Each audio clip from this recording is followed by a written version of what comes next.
The priest's white collar gleamed in the afternoon sun as he dipped his fingers into what used to be Sarah's swimming pool, now a gaping concrete crater filled with murky rainwater and rotting leaves. Karen stood beside him, her manicured hands clasped in prayer, whispering about cleansing the evil and protecting the neighborhood children. But Sarah knew the truth. She knew what Karen had really found floating face down in that crystal-clear water 3 months ago. And as the priest began his blessing, as Karen's triumphant smile spread across her face, Sarah realized her biggest mistake wasn't removing the pool. It was thinking she could bury the past along with it. The demolition crew arrived at dawn, their yellow machines growling to life like hungry beasts. Sarah Mitchell stood at her kitchen window, coffee growing cold in her trembling hands, watching 20 years of memories get torn apart. The pool where her daughter Emma had learned to swim, where birthday parties had echoed with children's laughter, where her marriage had slowly drowned along with everything else. The foreman's voice made her jump. Tony Ramirez stood on her back porch, hard hat tucked under his arm, concern creasing his weathered face. "You sure about this? It's a beautiful pool. Could just drain it, clean it up." "No." Sarah's voice cut through the morning air like broken glass. "I want it gone. All of it." Tony nodded slowly, though his eyes lingered on her face, taking in the dark circles, the weight loss, the haunted look that had settled there like permanent shadow. "Your call. We'll have her filled and leveled by Thursday." As Tony walked back to his crew, Sarah caught movement in the window next door. Karen Delacroix pressed against her glass, phone already at her ear, lips moving rapidly. Of course. The neighborhood's self-appointed guardian angel, always watching, always judging, always ready with an opinion nobody asked for. The first crack of concrete splitting sent vibrations through Sarah's chest. She closed her eyes, but couldn't block out the sound, or the memories it dragged up from the depths. 3 months ago. The call from the police. "Mrs. Mitchell, we need you to come home immediately." The yellow tape. The body bag.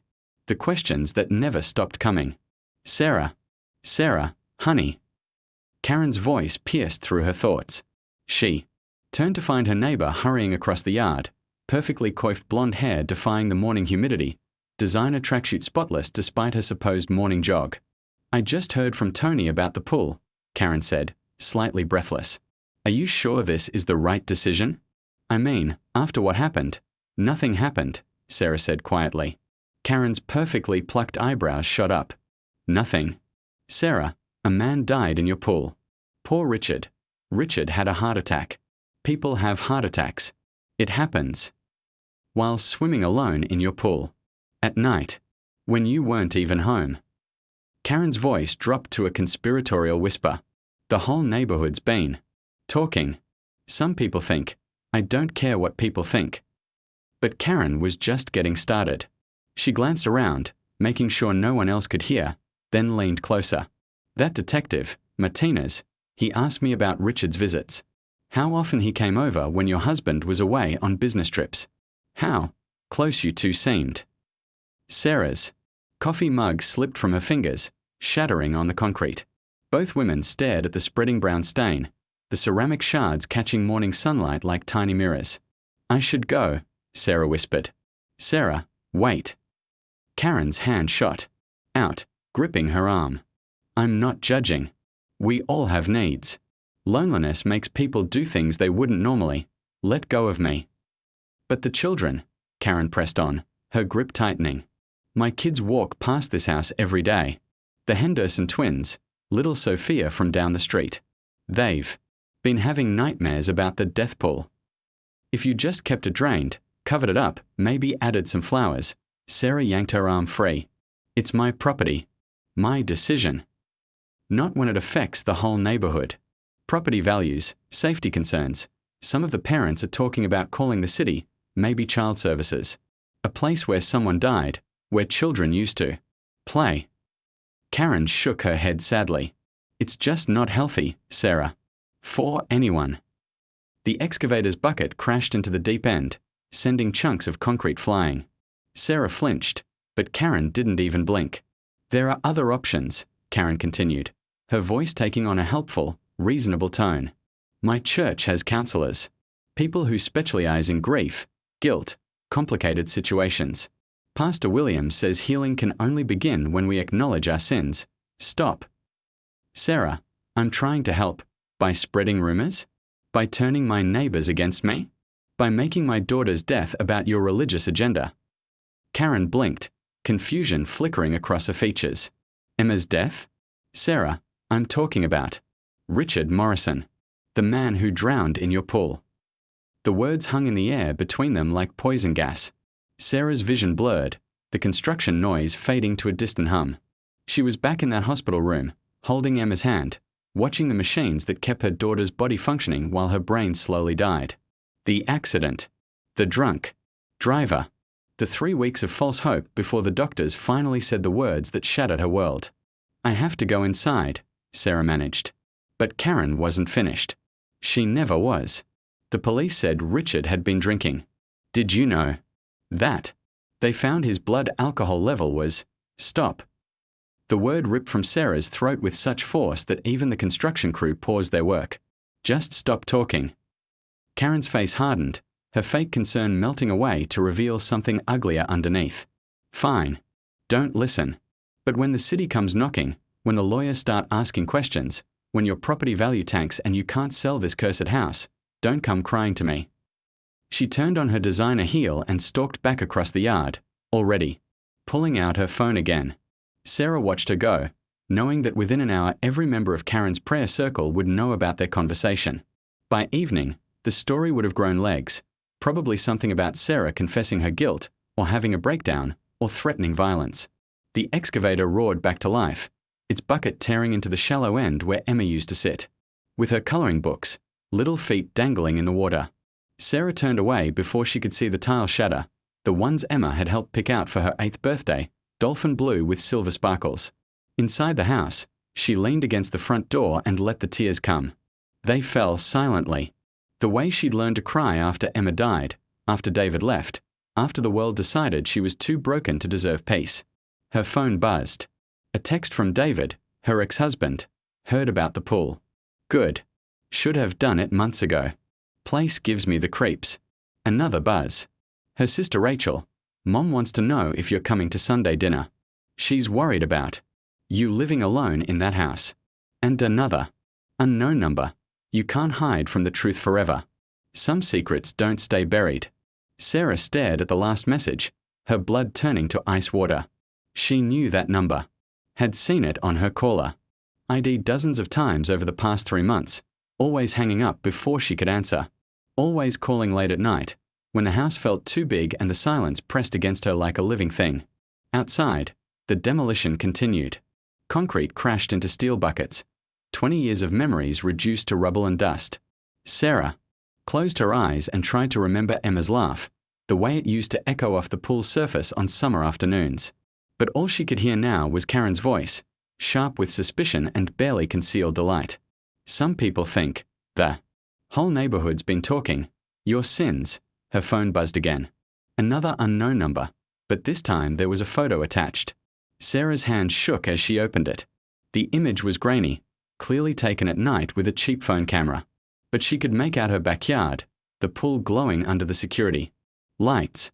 And there, floating face down in the deep end, was Richard Morrison's body. But that wasn't what made Sarah's knees buckle. It wasn't the body that sent her sliding down the door to collapse on the hardwood floor. It was the timestamp. On the photo. 3 hours before she'd supposedly found him. 3 hours before she'd called 911, sobbing and hysterical, claiming she'd just discovered the body when she came home from her book club meeting. 3 hours that she couldn't remember. 3 hours that had been edited out of her life like a deleted scene from a movie. As the excavator tore into the pool's foundation, Sarah stared at the impossible photograph and realized that Karen Delacroix wasn't her biggest problem. Someone else knew what really happened that night. Someone else had been watching. And now they wanted something from her. Sarah's hands wouldn't stop shaking as she stared at the photograph. The timestamp glowed like an accusation. 11:47 p.m. She told the police she found Richard's body at 2:15 a.m. when she returned from book club. But here he was, already floating. In her pool hours earlier, captured by someone who'd been lurking in the shadows of her backyard. The construction noise outside felt distant now, muffled by the roar of blood in her ears. She screenshot the image before it could disappear, then immediately regretted it. Evidence. She was creating evidence of what exactly? Her phone rang. Unknown number. Sarah's finger hovered over the decline button, but something made her answer. Hello. Silence. Then breathing, deliberate and slow. I know you're there, she whispered. 3 hours, a voice said. Finally. Male, but distorted, probably using one of those voice-changing apps. 3 hours you can't account for. Interesting, don't you think? Who is this? Someone who was there that night. Someone who saw everything. Sarah's grip tightened. On the phone. What do you want? Justice. The line went dead. She stood frozen in her hallway, the word echoing in her mind. Justice. For who? Richard Morrison, the married insurance adjuster who'd been having an affair with her? For Emma, whose death had triggered Sarah's spiral into pills and wine and reckless decisions? Or for the 3 hours that had been carved out of her memory like a tumor? Outside, the excavator's engine cut off. Sarah peered through the blinds to see Tony walking toward her front door, his expression grim. She opened it before he could knock. We got a problem, he said without preamble. You need to see this. Sarah followed him across the yard, past Karen's house where the blinds snapped shut as they passed. The demolition crew stood in a semicircle around the deep end, their faces pale. Tony led her to the edge of the crater. Found it when we broke through the deep end wall, he said quietly. Sarah looked down and her world tilted sideways. There, embedded in what used to be the pool's concrete foundation, was a child's bicycle. Pink with white handlebar streamers, now faded and twisted but unmistakably recognizable. Emma's bike. The one that had been stolen from their front yard 5 years ago. Tony's voice seemed to come from underwater. You okay? Sarah couldn't speak, couldn't breathe. The bike had been entombed in concrete, which meant it had been there since the pool's construction. But that was impossible. Emma was 12 when she died 6 months ago. This bike was for a 7-year-old. I need everyone to stop, she managed. Just stop everything. Sarah. Karen's voice cut across the yard like a blade. She was striding. Toward them, phone pressed to her ear, speaking rapidly. Yes, detective. I'm looking at it right now. A child's bicycle, embedded in the concrete. No, she looked shocked, but... Karen's eyes locked with Sarah's across the distance. But she's a very good actress. The world snapped back into focus with crystalline clarity. Sarah understood now why Karen had been so eager to see the pool destroyed, so insistent on involving the authorities, so quick to spread rumors about Richard's death. This wasn't about neighborhood property values or protecting children from nightmares. This was about Emma's bike. And Karen had known it was there all along. Everyone out, Sarah said quietly. Tony frowned. I said get out. The words erupted from her with volcanic force. All of you. Off my property. Now. The construction crew didn't need to be told twice. They scrambled for their equipment, loading up with practiced efficiency while Tony tried to calm the situation. But Sarah wasn't listening anymore. She was staring at Karen, who had ended her call and was now walking toward the pool with the confidence of someone who held all the cards. Terrible shame, Karen said, stopping at the crater's edge. Poor little Emma's bicycle, buried all these years. Makes you wonder what else might be hidden down there, doesn't it? You did this, Sarah whispered. Did what? Called the police when I saw evidence of a potential crime? Any concerned citizen would do the same. You put the bike there, before the pool was built. Karen's laugh was bright and musical, the sound of wind chimes in a storm. Oh, Sarah. Always looking for someone else to blame. First your ex-husband for Emma's accident. Then the doctors for not saving her. Then poor Richard for, well, whatever really happened that night. Now me, for simply being a good neighbor. The construction crew finished loading their truck. Tony approached hesitantly, his hard hat in his hands.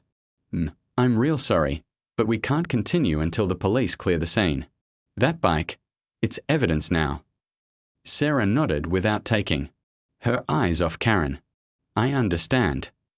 After Tony's truck disappeared down the street, The two women stood alone beside the ruined pool. The afternoon sun beat down mercilessly, turning the concrete dust in the air into glittering motes that stuck to their skin. "How long have you been planning this?" Sarah asked. "Planning what? I didn't plan for you to demolish your pool. That was your choice. But you knew the bike was there. I suspected something was buried down there. Call it intuition." Karen's smile was razor-thin. A mother's intuition about what happens to children in this neighborhood. Emma died in a car accident. She wasn't even home when what, Sarah? When you buried her bike in concrete. When you constructed an elaborate cover story about it being stolen. When you built a swimming pool over your daughter's grave. The words hit Sarah like physical blows.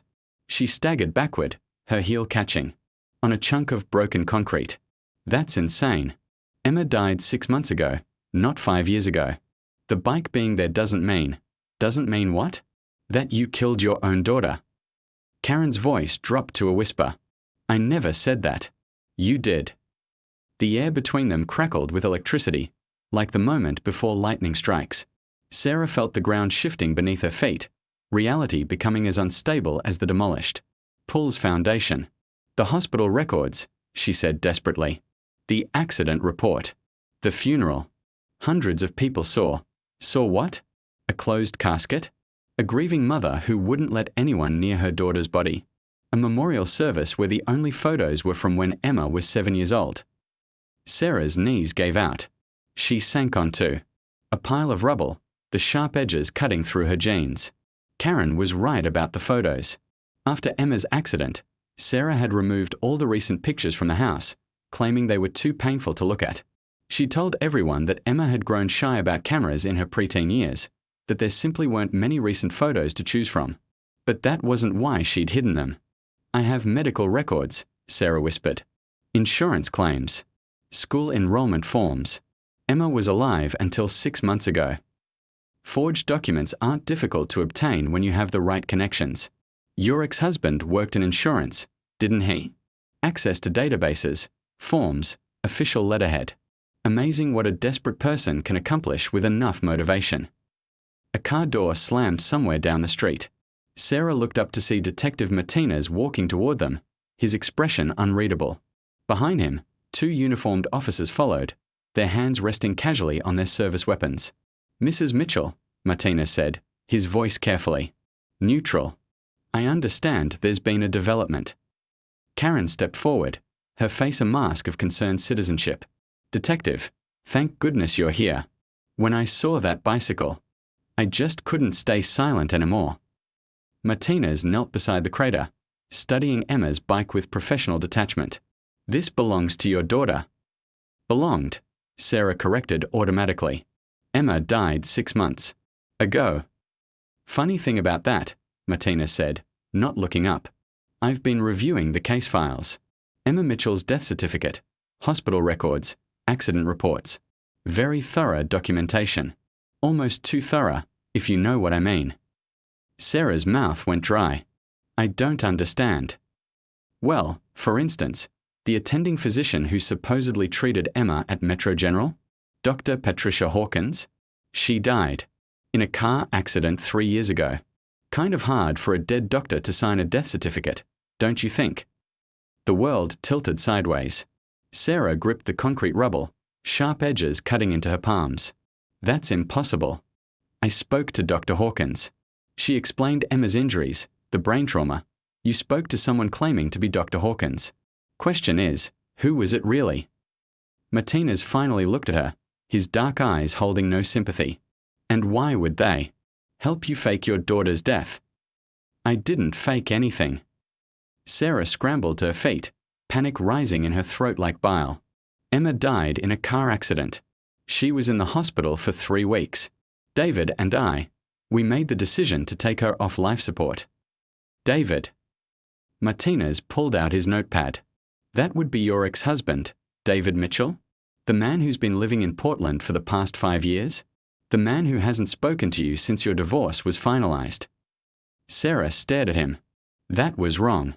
David had been there during Emma's final weeks. They'd reconciled, briefly, united in their grief. He'd held her hand during the funeral, whispered promises about staying in touch, about honoring Emma's memory. Together. Hadn't he? I think, Karen said gently, Sarah needs professional help. This delusion about Emma being alive until recently. It's clearly a trauma response. The poor thing has been living in a fantasy world since her daughter died. 5 years ago, Martina said, making notes. When Emma Mitchell was 7 years. The interrogation room smelled of stale coffee and broken dreams. Sarah sat handcuffed to a metal table, fluorescent lights buzzing overhead like angry wasps. Detective Martinez sat across from her, a manila folder thick with documents spread. Between them like a roadmap to hell. Let's start with something simple, Martinez said, his voice deceptively casual. When did your daughter Emma die? 6 months ago. Sarah's voice was barely a whisper. March 15th. Martinez slid a photograph across the table. A death certificate, yellowed with age. This says March 15th, 2020. 5 years ago. Emma Michelle Mitchell, age 7. Cause of death, drowning. Sarah stared at the document. Her signature was there at the bottom, but the handwriting looked foreign, shaky. Like someone else had guided her hand. This is wrong. This has to be a mistake. Your mistake, Mrs. Mitchell. You signed this death certificate. You arranged for Emma's burial. At Restview Cemetery. Plot 47B, Section C. Would you like to see the burial records? More papers slid across the table. Burial permits, funeral home receipts, cemetery plot deeds. All dated 5 years ago. All bearing her signature in that same strange, unfamiliar handwriting. I don't understand, Sarah whispered. I remember the hospital. Dr. Hawkins explaining about the brain injury. The life support machines. David holding my hand when we made the decision.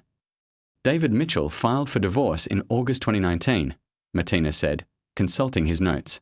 7 months before Emma's death. The divorce was finalized in January 2020. He moved to Portland immediately afterward. He wasn't here when Emma died, Mrs. Mitchell. He couldn't have been. The room tilted sideways. Sarah gripped the edge of the table, metal biting into her palms. But I remember. We reconciled after Emma's accident. He came back because of her injuries. We grieved together.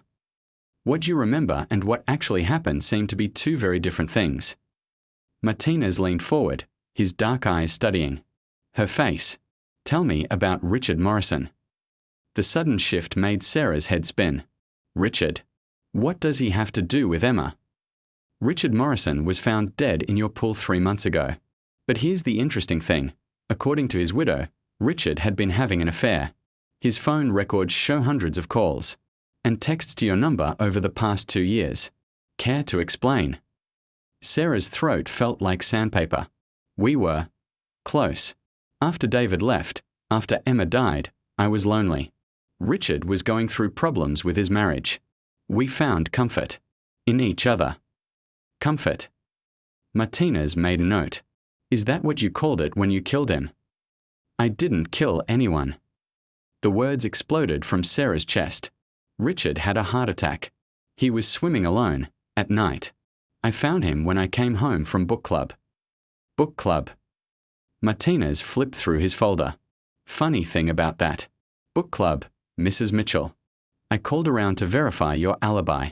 The Riverside Community Book Club disbanded in 2019. Hasn't met in over 5 years. So where were you really that night? The fluorescent lights seemed to pulse brighter, casting harsh shadows across the metal table. Sarah's memories felt like soap bubbles, beautiful and iridescent until you tried to touch them. Then they burst into nothing. I don't know, she whispered. You don't know where you were the night your lover died in your pool. He wasn't my lover. Sarah's voice cracked. It wasn't like that. Richard was. He was helping me. Helping you what? Sarah opened her mouth, then closed it. The answer was there, hovering just beyond reach, like a word on the tip of her tongue. Richard hadn't just been her affair partner. He'd been something else. Something important. But every time she tried to grasp the memory, it slipped away. Like water through her fingers. I need to make a phone call, she said finally. In a minute. First, Let's talk about the anonymous tip. Martinez pulled out his phone, tapped the screen. A recording began to play, the sound tinny through the small speakers. Detective Martinez? I have information about the Richard Morrison case. The woman who owns the pool where he died, Sarah Mitchell, she's been lying about everything. Her daughter didn't die 6 months ago like she claims. Emma Mitchell died 5 years ago, and Sarah buried evidence with the body. You need to excavate that pool. The voice was electronically distorted, but Sarah could hear the satisfaction underneath the digital disguise. Someone who'd been planning this moment for a long time. Recognize the voice? Martinez asked. Sarah shook her head, but her stomach clenched with recognition. The same cadence, the same careful pronunciation. She'd heard this voice before, distorted and threatening, on the phone calls that came in the dead of night. The tip came in 3 days before you decided to demolish your pool. Martinez continued. Interesting timing, don't you think? Almost like someone knew what you were trying to hide. I wasn't trying to hide anything. I just wanted a fresh start. The pool had too many memories of Emma drowning. The words hit Sarah like a physical blow. She doubled over, gasping, as images flashed through her mind. Emma in the pool, laughing and splashing. Emma underwater, pale and still. Emma's lifeless body being pulled from the deep end while Sarah screamed and screamed and screamed. But the Emma in these flashes was 7 years old, not 12. A little girl with gap-toothed grin and skinned knees, not the preteen who'd existed only in Sarah's reconstructed memories. I need a lawyer, Sarah whispered. You need a psychiatrist, Martinez replied, but not unkindly. Mrs. Mitchell, I've been a detective for 15 years. I've seen a lot of things, dealt with a lot of broken people. What happened to you? It's not uncommon. Traumatic amnesia, false memory construction, elaborate psychological defense mechanisms. The mind does whatever it has to do to protect itself from unbearable truth. What truth? Martinez was quiet for a long moment, studying her face. Finally, he pulled out another photograph. This one was older, faded around the edges. Emma at 7, grinning widely while sitting on her pink bicycle. The same bicycle now embedded in concrete at the bottom of Sarah's destroyed pool. Tell me about the night Emma died, he said gently. Sarah stared at the photograph. Emma looked. So young, so trusting. Her summer dress was still damp from playing in the sprinkler, her hair hanging in wet ringlets around her face. It had been a perfect day, the kind of day that made you believe the world was fundamentally good. It was my fault, Sarah heard herself say, the words coming from some buried place inside her chest. I was supposed to be watching her. But I was on the phone with David's lawyer, arguing about the divorce settlement. I was angry, distracted. Emma was playing in the backyard, and I thought she was safe. What happened next? I don't remember. I remember the phone call ending. I remember going outside to check on her. And then Sarah's voice trailed off. And then you found her in the pool. Yes. No. Maybe. Sarah pressed her palms against her temples. I remember screaming. I remember pulling her out, trying CPR. But she was already gone. She'd been underwater. Too long. Did you call 911? Sarah frowned, trying to piece together fragments of memory. I must have. The paramedics came. The police. But it was too late. According to the records, you didn't call 911 until 47 minutes after the estimated time of death. 47 minutes, Mrs. Mitchell. That's a long time to wait before calling for help. Sarah's hands began to shake. I was in shock. I couldn't think clearly. Or maybe you were doing something else during those 47 minutes. Something you needed time to finish before the authorities arrived. The room was spinning now, fluorescent lights blurring into streaks of white. Pain. Sarah gripped the table harder, her knuckles white with strain. I want my lawyer, she said again. Martinez leaned back in his chair. Of course. But before I arrange that, there's something else you should know. We found more than just Emma's bicycle in your pool foundation. He pulled out a plastic evidence bag. Inside was a small object, corroded but still recognizable. A child's bracelet, pink plastic beads spelling out a name, Emma.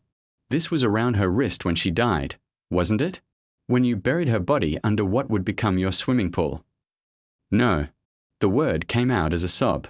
No. Emma was buried at Restview Cemetery. I have the burial records, the funeral home. Receipts, all fake. All part of an elaborate cover-up that someone helped you orchestrate. The question is who? Who helped you bury your daughter's body? Who forged the documents? Who's been protecting your secret for 5 years? Martinez leaned forward again, his voice dropping to barely above a whisper. And who decided it was time to stop protecting you? The door to the interrogation room opened. A woman in an expensive suit walked in, briefcase in hand, her expression all business. Detective Martinez? I'm Catherine Bloom, Mrs. Mitchell's attorney. This interview is over. As the lawyer began arguing about proper procedures and Miranda rights, Sarah stared at the evidence bag containing Emma's bracelet. The pink beads seemed to pulse in the harsh light, spelling out accusations instead of a little girl's name. But something was wrong with the bracelet. Something that made Sarah's blood run cold even as her attorney demanded her immediate release. The bead spelled EMMA, but there were too many letters. As if someone had added beads after the original bracelet was made. As if someone had wanted to make sure the name was perfectly clear, even after 5 years underwater.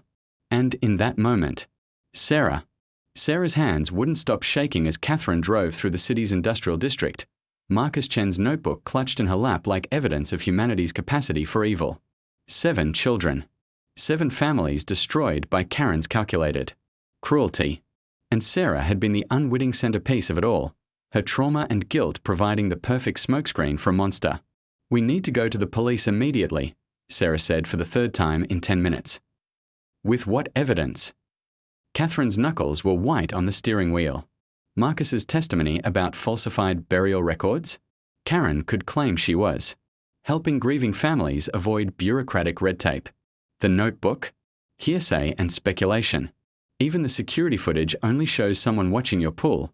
It doesn't prove Karen killed Richard. But the children, all officially ruled accidental deaths. All investigated by different jurisdictions, different departments. Karen's been very careful to spread her crimes across county lines, making it nearly impossible for anyone to see. The pattern. Catherine pulled into the parking lot of an all-night diner, its neon sign flickering like a dying heartbeat. We need her to confess, or we need to catch her in the act. Sarah stared at the diner's grimy windows, seeing her own. Reflection ghosted over the fluorescent-lit interior. You want to use me as bait. I want to give Karen what she's always wanted, the chance to gloat. Serial killers like her, they can't resist explaining their brilliance to their victims. She spent 5 years orchestrating your downfall, and, now that it's finally happening, she'll want front row seats for the finale. Catherine's phone rang. She glanced at the screen and frowned. It's the district attorney's office. This time of night, that can't be good news. She answered on speaker. Catherine Bloom. Ms. Bloom, this is ADA Jennifer Walsh. I'm calling to inform you that we'll be issuing additional charges against your client tomorrow morning. We've discovered evidence linking Sarah Mitchell to the death of a child named Sophia Chen. Sarah's blood turned to ice. Marcus's granddaughter. Karen was already moving to frame her for another murder. What evidence? Catherine demanded. Security. Footage showing Mrs. Mitchell at the Chen residence the day Sophia died. Financial records indicating she made cash payments to Marcus Chen over several months. And most damning, we found Mrs. Mitchell's fingerprints on the pool skimmer used to retrieve Sophia's body. The phone slipped from Catherine's hand, clattering onto the car's floor. Sarah stared at her lawyer in horror, understanding finally dawning. Karen hadn't just been covering her tracks, she'd been manufacturing evidence to implicate Sarah in all of her crimes. How long do we have? Sarah whispered. Catherine retrieved her phone. Ms. Walsh, my client will be available for questioning. Tomorrow at 10 a.m. We'll need time to review this new evidence. After hanging up, Catherine turned to Sarah with grim determination. We are out of time. Karen's moving faster than we anticipated. By tomorrow, you'll be charged with multiple counts of child murder, and no jury in the world will believe you're innocent. So what do we do? We force Karen to make a mistake. Tonight. Catherine started the car. But first, we need to make a stop. They drove to a strip mall on the edge of town, pulling up in front of an electronics store that advertised security, systems and surveillance equipment in bold red letters. Despite the late hour, the shop was still open, its owner apparently catering to customers who preferred to conduct business after dark. Catherine emerged from the store 20 minutes later, carrying a small bag. She handed Sarah a device the size of a button. Hidden camera and microphone. State-of-the-art, completely wireless. It'll record everything to a cloud server, so even if Karen destroys the device, we'll have the footage. Catherine's voice was steady, but Sarah could see fear in her eyes. You'll wear this when you confront her. Confront her? You want me to just walk up to a serial killer and start asking questions? I want you to give her what she's been waiting for. Sarah Mitchell finally remembering the truth. Let her think you've recovered your memories of that night. Let her believe you know what really happened to Emma. Sarah's stomach churned. What if she tries to kill me? She won't. Not immediately. Karen's too smart for that. She'll want to savor her victory, to explain how cleverly she's manipulated everything. Serial killers like her are narcissists. They need recognition for their brilliance, even if they can only get it from their victims. Catherine handed Sarah an earpiece, nearly invisible when properly positioned. I'll be listening from my car, parked around the corner. If things go wrong, I'll call for backup. But Sarah, you need to understand, this is our only chance. If we can't get Karen to confess tonight, you'll spend the rest of your life in prison for crimes you didn't commit. The drive back to Sarah's neighborhood felt like a funeral procession. Every familiar landmark, the corner grocery store, the elementary school playground, the park where she'd pushed Emma on swings, felt like a goodbye. Her house looked the same from the outside, but the gaping wound where her pool used to be made it seemed like a crime scene. Karen's house was dark except for a single light in an upstairs window. Sarah sat in Catherine's car, the recording device, feeling like a lead weight against her chest. Remember, Catherine whispered through the earpiece, let her do most of the talking. Ask questions that will make her want to explain herself. And whatever happens, don't let her know you're recording.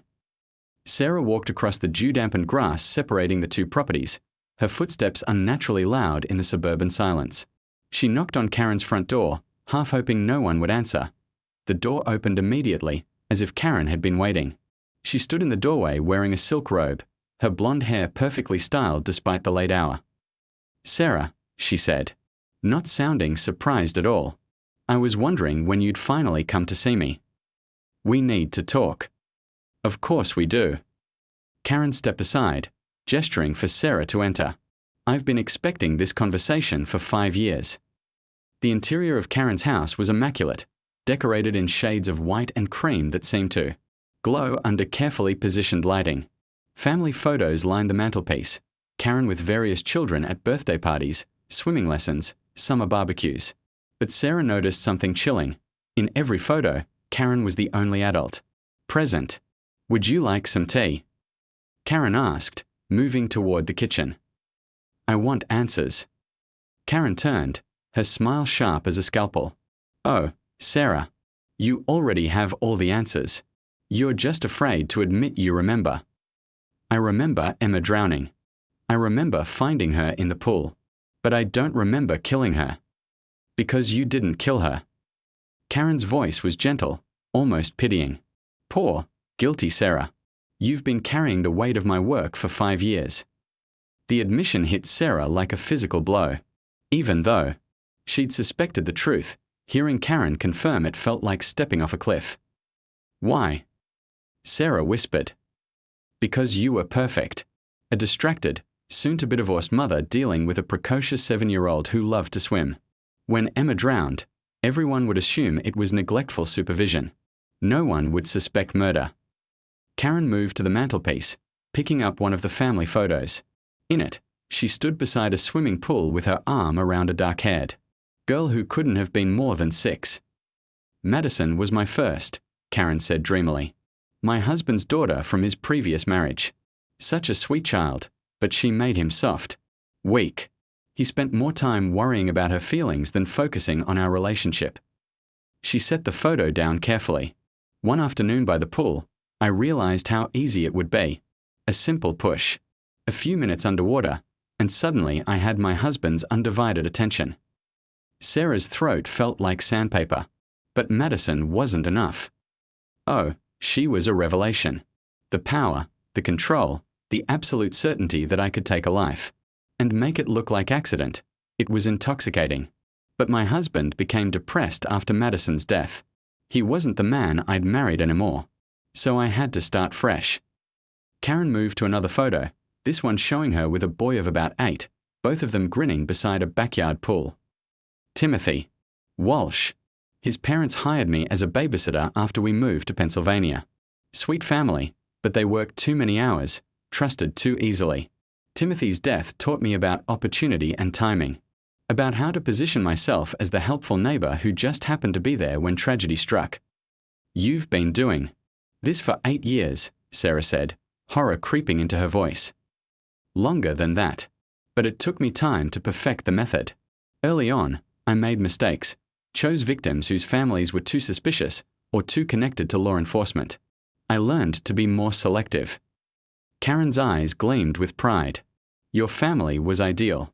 Recent separation, financial stress, a child who was naturally drawn to water. And you, Sarah, so guilt-ridden, so ready to blame yourself for everything. That went wrong. Sarah forced herself to remain calm, to keep Karen talking. How did you choose Emma? I didn't choose Emma. I chose you. I'd been watching your family for months, documenting your routines, your vulnerabilities. David's frequent business trips left you isolated and overwhelmed. Emma's natural independence meant she often played unsupervised. And your tendency towards self-medication, the wine with lunch, the prescription pills for anxiety, made you the perfect patsy. Karen walked to the kitchen and returned. 3 weeks later, Sarah stood in the basement of the county morgue, staring at a small white coffin that contained what remained of her daughter. The real Emma. Not the fabricated 12-year-old from her false memories, but the 7-year-old. Girl who had loved dolphins and strawberry ice cream and holding her breath underwater. Dr. Patricia Vance, the forensic pathologist, spoke in gentle, clinical tones. The remains were recovered from a storage unit Karen Delacroix rented under an assumed name. She'd preserved the body using industrial refrigeration equipment.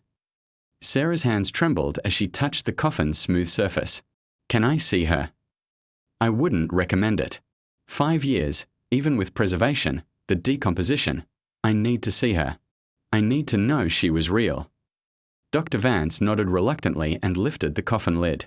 Inside, wrapped in what had once been a pink summer dress, were the small bones of a child who had trusted her neighbor, a child who had died believing she was playing a game.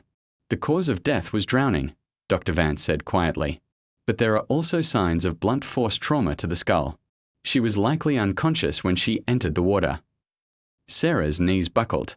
Detective Martinez caught her arm, steadying her against the cold metal table. We have everything we need for the prosecution, Mrs. Mitchell. Karen won't see daylight again. What about the other children? We are working with law enforcement across 6 states. Marcus Chen's notebook led us to storage units in 3 different cities. We've recovered 4 more bodies so far. Martinez's voice was heavy with exhaustion. Karen kept trophies from each victim. Photos, clothing, personal items. She documented everything. The morgue's fluorescent lights hummed overhead, casting harsh shadows across the sterile room. Sarah stared at Emma's remains, trying to reconcile this terrible reality with the false memories that had sustained her for 5 years. I remember her growing up, Sarah whispered. I remember her 10th birthday party, her first day of middle school, teaching her to drive. Those memories aren't real, Dr. Vance said gently. Karen used a combination of drugs, hypnosis, and psychological manipulation to implant false experiences. Your mind was trying to process unbearable trauma, so it accepted the artificial memories as truth. But they feel real. They feel more real than this. That's normal. The human brain can't distinguish between lived experiences and convincingly implanted memories, especially when they're reinforced over years. Dr. Vance closed the coffin lid. What matters now is that you know the truth. Emma was 7 when she died. She was murdered, and you are not responsible for her death. But standing in that basement morgue, surrounded by the clinical evidence of her daughter's murder, Sarah felt anything but absolved. 5 years of guilt had been replaced by 5 years of stolen time.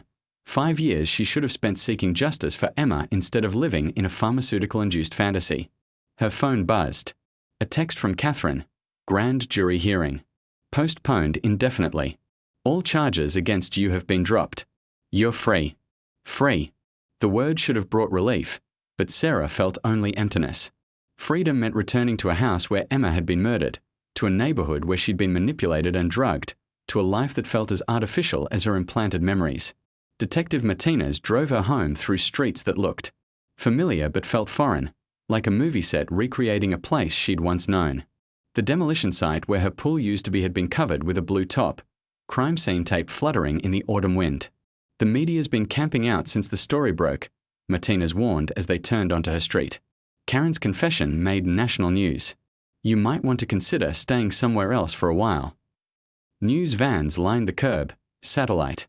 Dishes pointed skyward like technological vultures. Reporters pressed against police barriers, cameras swiveling toward Martinez's car like hungry eyes. Sarah could see the headlines already. Serial killer's victim speaks out. Mother manipulated 4 years. The perfect patsy. I can't run away, Sarah said. Emma died here. If I leave now, I'll never stop running. Martinez nodded with respect. Your call. But if you need anything, protection, counseling resources, help dealing with the media circus, call me. Sarah walked through the crowd of reporters, ignoring their shouted questions, their demands for statements about her ordeal.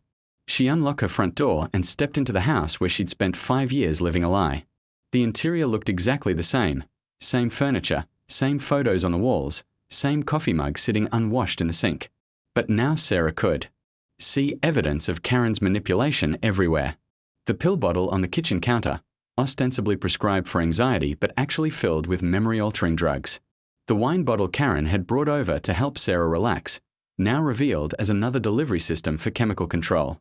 Even the photos on her refrigerator told a different story now. Pictures of Emma at various ages, but Sarah noticed they all showed Emma at 7 or younger.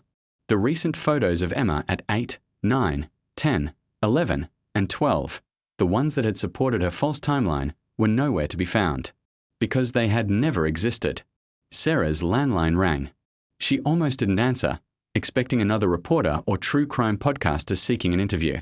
But the caller ID showed a familiar name, David Mitchell. Sarah. Her ex-husband's voice sounded older, strained. I saw the news. I'm flying in tonight. You don't need to come, David. I'm fine. Fine. Jesus, Sarah, a serial killer spent 5 years drugging you and making you think our daughter was still alive. You're not fine. Nobody would be fine. Sarah sat down heavily on her couch, suddenly exhausted. Where were you? All this time, where were you when I was calling about Emma's hospital visits, her funeral, her? I never got those calls. I changed my number when I moved to Portland, remember? And when I tried to reach you after the divorce, Karen always answered. She said you needed space. That contact with me was too painful. She was very convincing. Another piece of Karen's manipulation revealed. Sarah had believed David was cruelly ignoring her during Emma's supposed final illness, when in reality Karen had been blocking all communication between them. I should have tried harder, David continued. I should have known something was wrong when you stopped fighting for custody, when you suddenly agreed to let me have Emma every other weekend and then never brought her for visits. You thought you had custody. Karen told me you'd agreed to it. She said you were having a breakdown, that Emma was staying with relatives until you got better. Every time I asked to see Emma, Karen had an excuse. She was sick, or away at camp, or you'd taken her on vacation. After a while, I assumed you were keeping her from me out of spite. Sarah closed her eyes, imagining David's confusion and frustration, not knowing his daughter was already dead. She played us against each other. She played everyone. I got a call from the FBI yesterday. They want to interview me about Karen's activities, about how she manipulated our family. Apparently, she's suspected in cases going back over a decade. The scope of Karen's crimes continued to expand with each revelation. Sarah wondered how many other families had been torn apart by her manipulations, how many other parents were living with guilt that wasn't theirs to carry. Sarah, there's something else. About Emma's real funeral. Sarah's grip tightened on the phone. What about it? I want to do it right this time. Emma deserves a proper burial, with people who actually knew and loved her, not the staged performance Karen orchestrated. The thought of another funeral, another goodbye, felt overwhelming. But David was right. Emma deserved to be mourned by people who remembered her as she truly was, not as the fictional older child from Sarah's false memories. I'll help, Sarah said quietly. But I need time to remember her correctly. 5 years of fake memories. I'm not sure I know who Emma really was anymore. She was 7. She was perfect. And she loved you more than anything in the world. After David hung up, Sarah walked through her house with new eyes, looking for authentic traces of Emma's real life. In her daughter's bedroom, she found evidence Karen had missed, drawings stuck behind the dresser, a journal with entries written in a 7-year-old's careful handwriting, photos tucked inside books that showed Emma's true personality. Emma the artist, who drew elaborate underwater cities populated by mermaids and dolphins. Emma the explorer, who collected interesting rocks and insisted they were ancient treasures. Emma the performer, who staged elaborate puppet shows and demanded applause even when her storylines made no sense. This was the daughter Sarah had lost. Not the imaginary preteen from her false memories, but a real 7-year-old with gap teeth and scraped knees and an imagination that could transform the backyard pool into an ocean kingdom. Sarah's doorbell rang. Through the peephole, she saw a woman in her 40s holding a small bouquet of flowers. Behind her stood a man with graying hair and a teenage boy who looked uncomfortable in a suit. Sarah opened the door cautiously. Can I help you? Mrs. Mitchell? I'm Jennifer Torres. This is my husband Miguel and our son Carlos. The woman's voice was thick with emotion. Our younger son Michael, he was one of Karen's victims. Sarah's breath caught. Michael Torres, age 7, drowning. From Marcus Chen's notebook. We saw the news, Miguel said. About what Karen did to you, ho. The courthouse steps were slick with October rain as Sarah climbed toward the entrance, flanked by Catherine and Detective Martinez. Behind them, a procession of families followed. Jennifer and Miguel Torres, Rebecca Kim's parents, Dorothy Patterson, leaning heavily on a walker, and a dozen others whose children had fallen victim to Karen Delacroix's methodical evil. Remember, Catherine said quietly, this isn't about revenge. It's about truth. Let the families speak for their children, and let the court see Karen for what she really is. Inside, the courtroom was packed beyond capacity. Media representatives filled the gallery, their cameras trained on the defense table where Karen sat in an orange jumpsuit, her blonde hair now lank and unwashed, her mask of helpful neighbor finally discarded. She stared straight ahead, showing no emotion as victim after victim prepared to testify. Judge Patricia Reeves called the court to order, her voice cutting through the murmur of the crowd. This sentencing hearing will proceed with victim impact statements. Due to the number of families affected, we'll hear testimony over 3 days. Sarah was scheduled to speak last, but she listened as family after family took the stand to describe children who would never grow up, dreams that would never be fulfilled, holidays that would forever be marked by absence. Dorothy Patterson went first, her aged voice carrying clearly through the courtroom. Madison was 8 years old when she died. She loved horses and wanted to be a veterinarian. She had a gap between her front teeth that made her smile look like sunshine. Dorothy's hand shook as she held up a school photo. Karen Delacroix didn't just kill my granddaughter. She stole 8 years of our grief, 8 years of seeking justice, 8 years of believing we'd failed to protect a child who was murdered.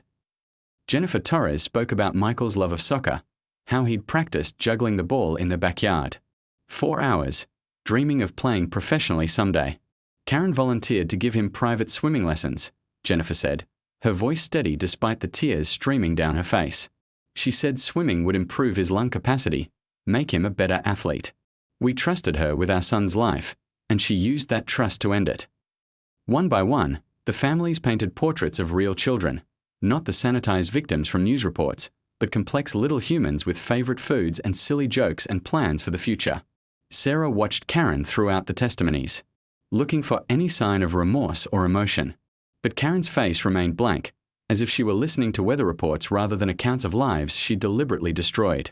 Rebecca Kim's father spoke about his daughter's fascination with astronomy, how she'd insisted on staying up past bedtime to watch meteor showers. The night she died, Rebecca was excited about a sleepover at Karen's house. She packed her telescope, wanted to show Karen the constellations from the backyard. Instead, Karen drowned her in the pool and called us at midnight, sobbing about a terrible accident. Marcus Chen took the stand on the second day. His testimony focused not on his granddaughter but on Karen's systematic manipulation of evidence. For 5 years, I carried the guilt of falsifying burial records, he said. I thought I was protecting Sarah Mitchell from prosecution for a tragic accident. Instead, I was helping a serial killer cover her tracks while she continued murdering children.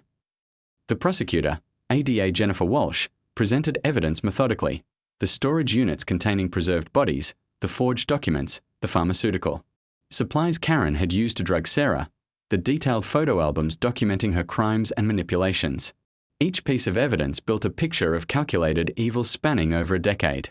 But it was Dr. Patricia Vance's testimony that provided the most chilling details.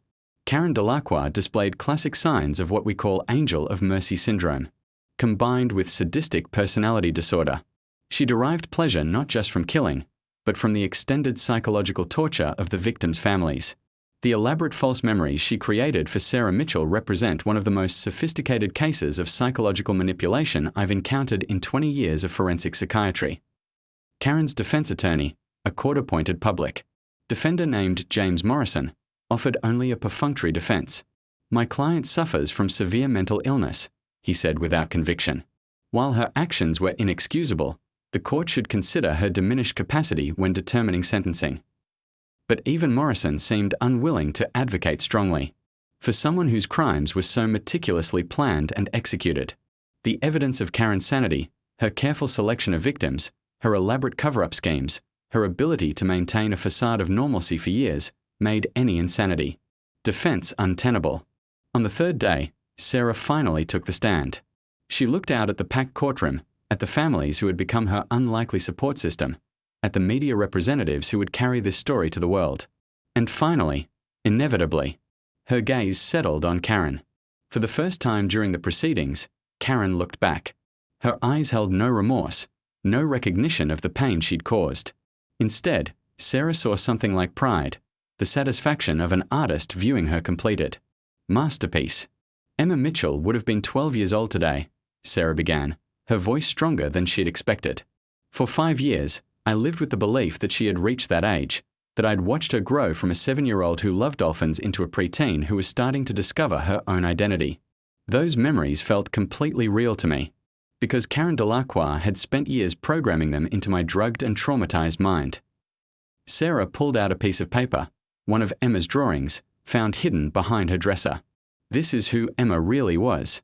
A 7-year-old artist who drew underwater cities and believed mermaids lived in our swimming pool. She made up elaborate stories about dolphin princesses and treasure hunts. She practiced holding her breath underwater because she wanted to swim with the dolphins she was certain lived at the bottom of the deep end. The courtroom was absolutely silent, hanging on every word. Karen used Emma's trust and imagination against her. She turned my daughter's game of breath-holding into a murder weapon. And then she spent 5 years making me believe I was responsible for Emma's death, that my negligence had cost my daughter her life. Sarah's voice began to crack, but she pushed forward. The cruelest part wasn't the murder itself, it was the theft of genuine grief. For 5 years, I mourned a fictional child while Emma's real memory was buried under layers of false recollections. I couldn't properly grieve my daughter because I wasn't allowed to remember who she actually was. She looked directly at Karen. You didn't just kill Emma. You killed my relationship with her memory. You stole 5 years of authentic mourning and replaced it with pharmaceutical-induced guilt. Even now, as I try to remember Emma as she really was, I have to fight through the artificial memories you implanted. Sarah paused, gathering strength for her final words. But Emma was real. She existed. She mattered. And no amount of manipulation can change the fact that she was loved, she was wanted, and she deserved to grow up. Your crimes against her will be remembered long after you're forgotten. As Sarah stepped down from the witness stand, she felt a weight lifting that she hadn't even realized she was carrying. Speaking Emma's name in court, describing her daughter's real personality rather than the fictional version from her false memories, felt like returning something sacred to its proper place. Judge Reeves called for a recess before sentencing.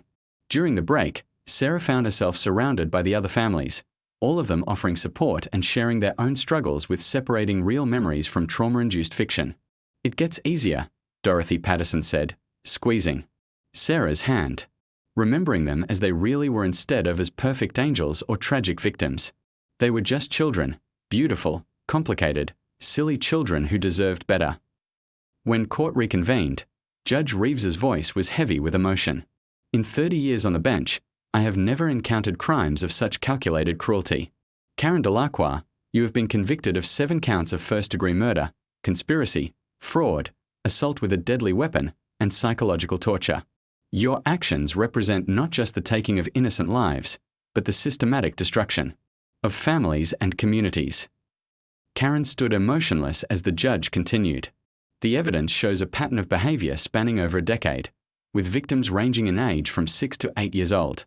You specifically targeted vulnerable families, used positions of trust to gain access to children, and then orchestrated elaborate cover-ups that prolonged the suffering of grieving parents." Judge Reeves leaned forward, her voice taking on a harder edge. "Perhaps most despicably, you manipulated the grief and trauma of your victims' families, turning their natural desire for answers into weapons against their own healing. You fed on their pain and used their love for their children to maintain your deceptions." Sarah held her breath, waiting for the sentence that would finally close this chapter of horror. "On each count of first-degree murder, I sentence you to life in prison without the possibility of parole. These sentences are to run consecutively, not concurrently. You will spend the remainder of your natural life behind bars, with no hope of freedom." The courtroom. Catherine Bloom's office occupied the entire 32nd floor of the Meridian Tower, its floor-to-ceiling windows offering a panoramic view of the city that seemed to stretch into infinity. Sarah sat in a leather chair that probably cost more than her monthly mortgage, watching her attorney pace behind an imposing mahogany desk. "The good news," Catherine said, her heels clicking against marble floors, "is that they released you on bail. The bad news is that the district attorney is treating this as a double homicide case." "Double?" Sarah's voice was hoarse from hours of interrogation. "Richard and Emma. Richard Morrison and Emma Mitchell. The working theory is that you killed your daughter 5 years ago, covered it up with help from person or persons unknown, then killed your lover when he threatened to expose the truth." Catherine stopped pacing and fixed Sarah with a steady gaze. "They're wrong, of course, but we need to understand exactly how wrong before we can mount an effective defense." Sarah stared out at the city lights beginning to twinkle in the gathering dusk. "I don't remember killing anyone. Memory is unreliable in cases of severe trauma. The mind protects itself by burying unbearable experiences. But buried doesn't mean gone forever." Catherine sat down across from her, opening a thick file folder. "I've reviewed the evidence, and there are significant inconsistencies in the prosecution's timeline. Such as, the anonymous tip that led to your pool excavation came from someone with intimate knowledge of the case. Someone who knew exactly where to tell police to look, what they would find, even how the evidence was concealed. That suggests either law enforcement involvement or someone who was present during the initial cover-up." Catherine pulled out a photograph, a still frame from security footage showing a figure in dark clothing standing at the edge of Sarah's backyard. The timestamp read 11:43 p.m., the night Richard died. "This was taken by your neighbor's security camera. The person appears to be watching your pool. 4 minutes later, this same camera captures you arriving home, but there's a gap in the footage between 11:47 and 2:15 a.m. Someone edited the security system's hard drive." Sarah studied the shadowy figure. The body language seemed familiar, but she couldn't place it. "Karen has security cameras. Karen Delacroix has a very sophisticated system. Motion sensors, infrared capability, backup power supply. The kind of system installed by someone who expects trouble." Catherine leaned forward. "Tell me about your relationship with Mrs. Delacroix." "She's my neighbor. Has been for about 6 years. She moved in shortly after David and I separated." Sarah frowned, trying to organize her fragmented memories. She was always involved. Neighborhood watch, PTA president, organizing block parties. She seemed to know everyone's business, including yours. Especially mine. After Emma died, the first time, Karen was very helpful. She brought casseroles, offered to handle phone calls, helped with arrangements. I was grateful at the time. What kind of arrangements? Sarah's throat tightened. Funeral preparations. Paperwork. She said she had experience with these things, that she'd help me navigate the bureaucracy while I grieved. Catherine made notes on a legal pad. So Mrs. Delacroix had access to your personal documents, your home, your daily routine. She could have easily forged burial records, death certificates, medical files. But why would she help me cover up Emma's death, then expose it 5 years later? That's the question, isn't it? Catherine pulled out another document. I had my investigator run a background check on Karen Delacroix. Very interesting results. She slid a police report across the desk. The header read, Burlington County Sheriff's Department, New Jersey. Dated 8 years ago. Karen Delacroix, née Karen Patterson, was questioned in connection with the suspicious death of her 7-year-old stepdaughter, Madison Patterson. The child drowned in the family's backyard pool while Karen was supposedly inside making lunch. No charges were filed due to insufficient evidence, but the investigating officer noted several inconsistencies in Karen's statement. Sarah's blood turned to ice water. Her stepdaughter drowned in a pool at age 7, the same age Emma was when she died. Catherine's voice was carefully neutral. Karen moved to your neighborhood 6 months after the investigation was closed. She specifically bought the house next to yours, paid cash, above asking price, no inspection required. The room seemed to tilt sideways. Sarah gripped the arms of her chair, trying to process this information. You think she targeted me? I think Karen Delacroix has an unhealthy interest in children who drown in swimming pools. The question is whether she's trying to help cover up these deaths or whether she's causing them. Sarah's phone buzzed. A text from an unknown number. Your lawyer can't protect you from the truth. Some secrets demand justice. Catherine noticed Sarah's expression and held out her hand. Let me see. After reading the message, Catherine's jaw tightened. We need to trace this number. And we need to discuss something else, something the police haven't figured out yet. She pulled out a manila envelope and extracted several photographs. Crime scene photos from Richard Morrison's death, showing his body floating in the pool, the angle of his limbs, the position of his head. I had a forensic expert examine these images. Richard Morrison didn't drown, Sarah. He was dead before. He entered the water. Sarah's heart hammered against her ribs. What do you mean? The body positioning, the lack of defensive wounds, the absence of pool water in his lungs, everything indicates he was killed elsewhere and then placed in your pool. Someone wanted it to look like an accidental drowning, but they made mistakes. Who would do that? Someone with experience staging drowning deaths. Someone who's done it before. Catherine's eyes were hard as steel. Someone who might have done the same thing to your daughter. The implications crashed over Sarah like a tsunami. If Emma hadn't drowned accidentally, if someone had killed her and staged the scene, then Sarah's guilt and trauma had been based on a lie. But it also meant that whoever killed Emma was still out there, still manipulating events, still pulling strings from the shadows. We need to go to the police, Sarah said. With what? Speculation and coincidences?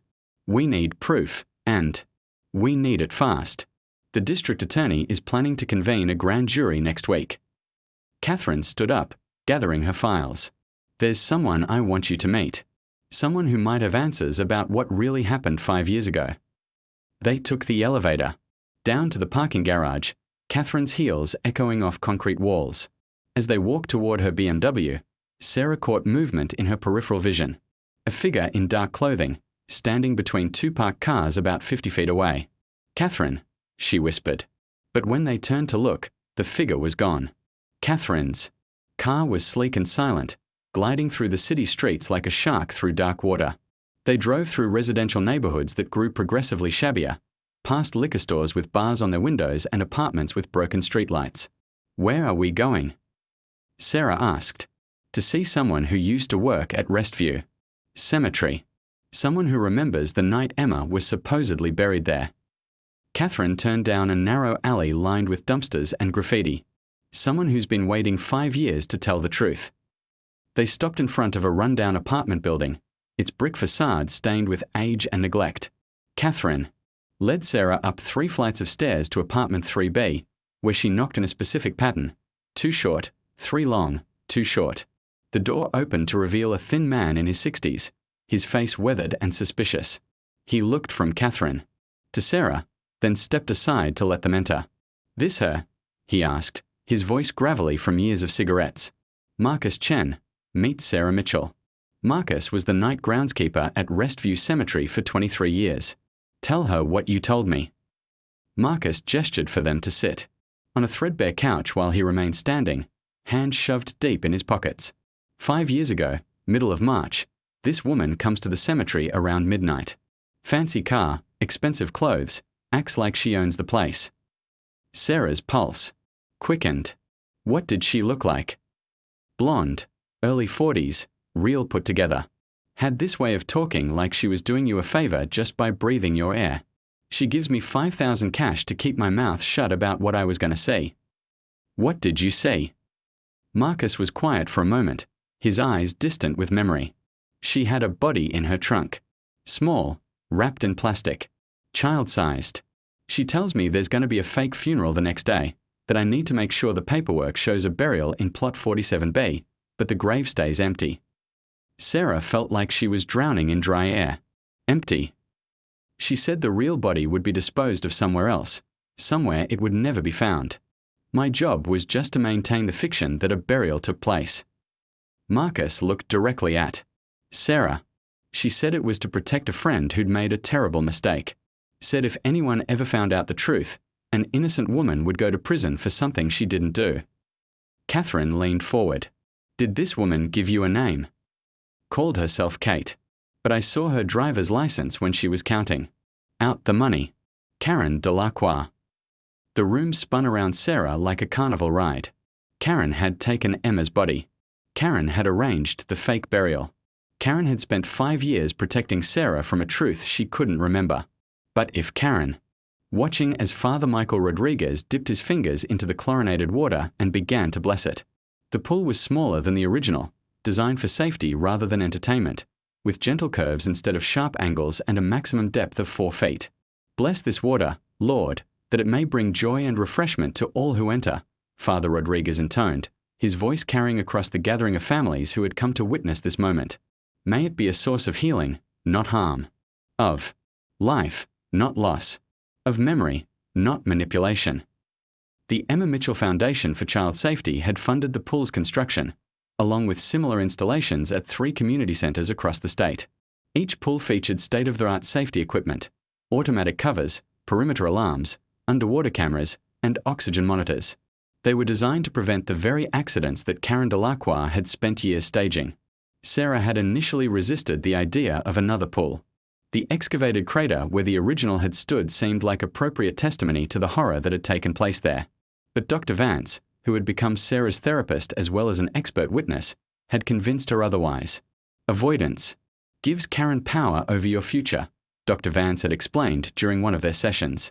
"If you let her crimes dictate how you live, she continues to control your life from prison. Building something positive in that space, something that honors Emma's real memory, that's how you truly win." Dorothy Patterson approached the pool's edge, moving carefully with her walker. At 83, Madison's grandmother had become an unlikely activist, working with legislators to strengthen background check requirements for childcare providers and swimming instructors. "Emma would have loved this," Dorothy said, watching the sunlight dance across the water surface. "Madison too. They would have been best friends." "They probably are," Sarah replied, surprising herself with the words. She hadn't spoken about any form of afterlife since Emma's death, her faith shattered first by grief and then by the revelation of how completely she'd been deceived. But standing here, surrounded by people who had chosen to transform their trauma into protection for other children, the possibility of some greater meaning felt less impossible. Jennifer Torres knelt beside her teenage son Carlos, pointing to a plaque mounted on the pool's edge. "Look, mijo. Their names are all here." The bronze plaque bore a simple inscription: "In memory of Emma Mitchell, Madison Patterson, Michael Torres, Rebecca Kim, Sophia Chen, Timothy Walsh, and all children whose lives were stolen too soon. May their spirits find peace in water that brings only joy." Marcus Chen had flown in from California for the ceremony. After testifying at Karen's trial, he'd moved across the country to live with his surviving son, unable to bear the memories that haunted every corner of his former neighborhood. But he'd insisted on being present for this moment. Sophia would have been 13 today, he said quietly, standing beside Sarah. She wanted to be a marine biologist. Said she was going to discover new species of fish and name them after her family. Emma wanted to be a mermaid, Sarah replied, sharing one of her daughter's authentic dreams. She was convinced they were real, just very good at hiding from grown-ups.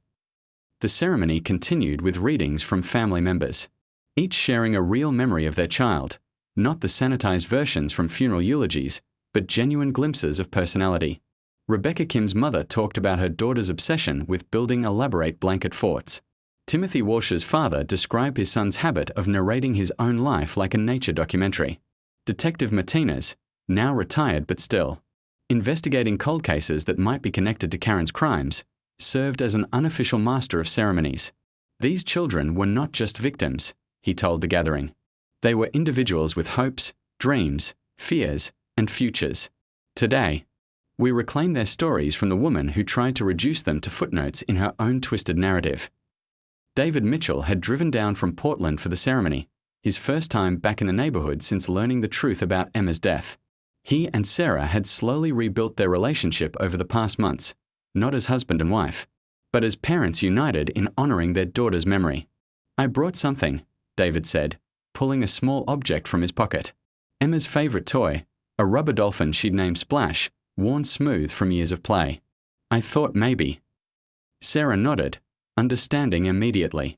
Together, they placed Splash at the bottom of the pool's shallow end, where the toy could rest in the underwater kingdom Emma had always believed existed. As the formal ceremony concluded, something unexpected happened. Carlos Torres, now 17 and still processing his anger over his little brother's murder, jumped into the pool fully clothed. The splash sent ripples across the blessed water, and for a moment, everyone stood frozen, uncertain how to respond. Then Carla surfaced, laughing for the first time since Michael's death 6 months earlier. Michael would have done a cannonball, he said, treading water in his dress clothes. He never could resist making the biggest splash possible. One by one, other family members began entering the pool. Dorothy Patterson carefully lowered herself into the shallow end with help from 2 of the Torres cousins.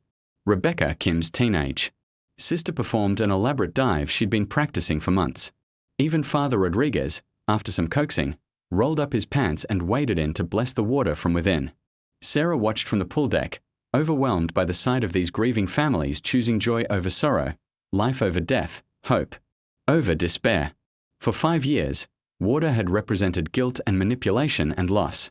Now, surrounded by laughter and splashing and the sound of children playing, it was being reclaimed as something pure. "Are you coming in?" David asked, extending his hand from the pool. Sarah hesitated. The last time she'd been in water, she'd been drugged and manipulated, living in a pharmaceutical haze that had stolen years of her life. But that wasn't really the last time, was it? The real last time had been with Emma, 7 years old and giggling as she pretended to be a dolphin, begging her mommy to play mermaid games in the deep end. Sarah took David's hand and stepped into the pool. The water was warm, heated by solar panels that made the installation environmentally sustainable. As she moved deeper, she felt something she hadn't experienced in years: peace. "She's here, isn't she?" David said quietly, floating beside her. Not in some supernatural way, but her joy, her love of water. "It's here." Sarah nodded, unable to speak past the tears that were flowing freely now. But these weren't tears of guilt or manipulation or false memory. These were tears of authentic grief, the kind she should have been allowed to shed 5 years ago. As afternoon faded into evening, the families gradually dried off and began to leave. They exchanged phone numbers and made plans for quarterly meetings, understanding that healing was not a destination but a journey they could take together. Catherine Bloom, who had become more friend than attorney, was among the last to leave. "I have an update on Karen," she said as she gathered her things. "She's been placed in solitary confinement after attacking another inmate. Apparently, the woman made the mistake of asking what Karen was in for. Is she okay?" The other inmate. "She'll recover. But it seems prison isn't agreeing with Karen. Turns out controlling and manipulating people is harder when you're locked in a cell 23 hours a day. Catherine's smile was grim but satisfied. Justice isn't just about the sentence, Sarah. It's about living with the consequences of your choices. After everyone left, Sarah found herself alone in her backyard for the first time since the pool's installation. The underwater lights cast blue patterns on the surrounding concrete, and the gentle hum of the filtration system provided a soothing background rhythm. She thought about Emma's drawing, the underwater city with mermaid princesses and dolphin guards. For years, that drawing had been hidden behind a dresser, forgotten in the chaos of false memories and artificial grief. Now it was framed and hanging in Emma's bedroom, a testament to a 7-year-old's imagination and dreams. Sarah's phone buzzed with a text from Dr. Vance. How did the ceremony go? Remember, healing isn't linear. If you need to talk, I'm here. Another text, this one from Jennifer Torres. Thank you for giving us a place to remember them together. Michael would have loved racing Carlos in that pool. And finally, unexpectedly, a message from an unknown number. Saw the news about the pool. Dedication. I'm Samantha Walsh, Timothy's mother. We couldn't make it today, but I wanted you to know what you've done matters. Timothy's sister wants to be a lifeguard when she grows up. She says she wants to keep kids safe the way you're doing. Sarah smiled, scrolling through dozens of similar messages from families across the country who had been touched by the foundation's work. What had started as one neighborhood's tragedy had grown into a national movement focused on child safety and trauma healing. As she prepared to go inside, Sarah noticed something floating near the pool surface. Splash, Emma's rubber dolphin, had broken free from the bottom and was drifting in the gentle current created by the filtration system. For a moment, Sarah panicked, memories of finding Emma's lifeless body flooding back. But then she realized. This was different. Splash wasn't floating because something terrible had